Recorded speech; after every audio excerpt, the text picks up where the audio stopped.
Today, we have built the largest, most popular political party, the United Democratic Alliance, and we have built the largest, most popular political formation with our partners in NC and partners in Fort Kenya under the Kenya Kwanza Alliance. On the other side, many believe that politics should be built around personalities and personality outfits. The question I often am asked is, how will you succeed in your presidential campaign unless you have the support of Uhuru Kenyatta, or the next guy, or the next guy, oblivious of the fact that we have built the largest political party to many people. And that's the culture we need to deal with, is that the institution of a political party, they don't see the value of it, they see the personalities. And that's why the contest in this election is, on one side, we have the team that I belong to, the team that I lead. We believe that this contest should be framed around a national political party and a national political movement rather than on personalities and individuals. Number one. We believe that we should build our politics around an accountable executive and an accountable government with clear demarcations of the opposition and the government. Our competitors on the other side seem to have blurred lines between what is government and what is the opposition. The result which you see today in Kenya, there is no government and there is no opposition. Today in Kenya, you have a mongrel of a governance system. You don't know whether it is the government that is in the opposition or the opposition is the one that is in government. Today, the leader of the opposition is a project of the system and the deep state of government. And unfortunately, the leader of what is supposed to be the ruling party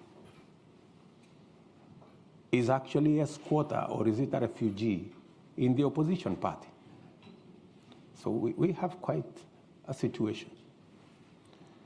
And it's because of that that we believe we must not build our politics around individuals. We must build our politics around institutions.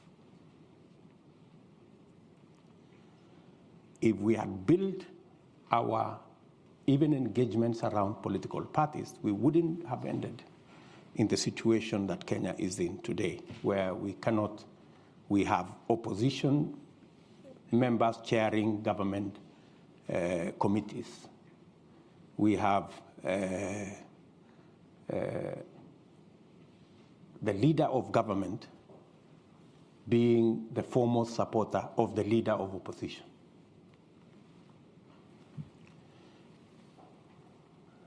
The third issue on that subject of political culture and building institutions. Today, anywhere in Kenya, people will tell you the fight, apart from the oversight responsibility of the opposition over government being compromised because of the lack of institutionalization of our governance. Today, anybody in Kenya will tell you the fight against corruption is laced largely with political persuasion. If you have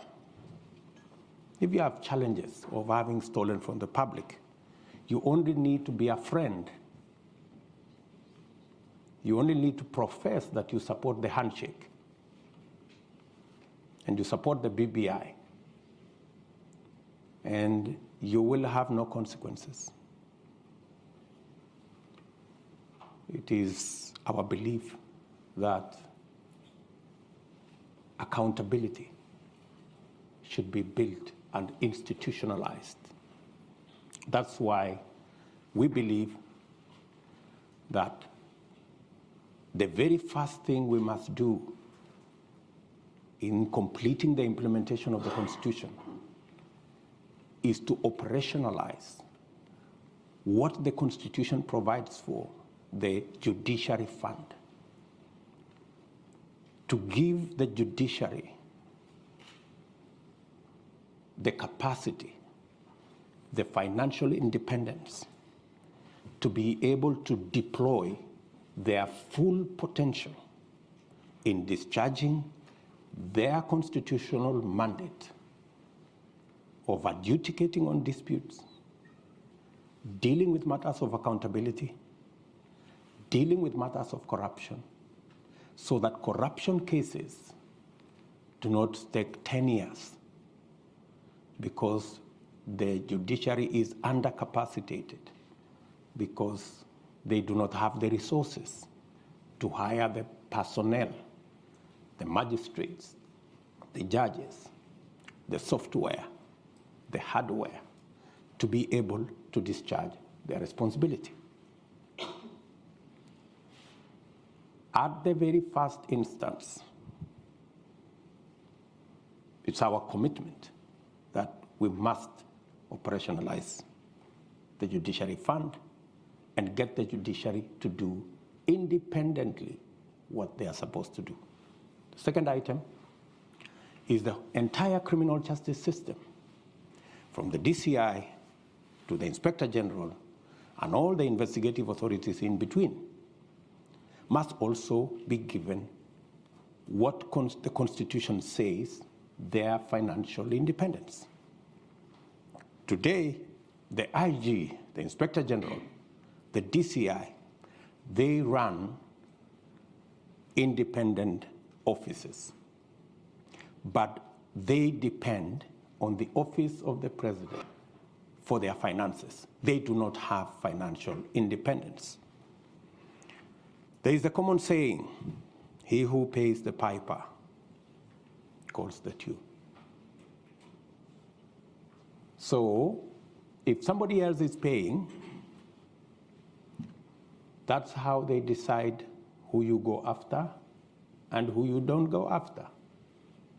That's how they decide if you are on this side of the political divide, there are no resources to prosecute. And if you are on this other side of the divide, there are resources to prosecute. We believe the system should be truly independent by not just having constitutional independence, but having financial independence to discharge their responsibility. Institutions, institutionalizing the fight against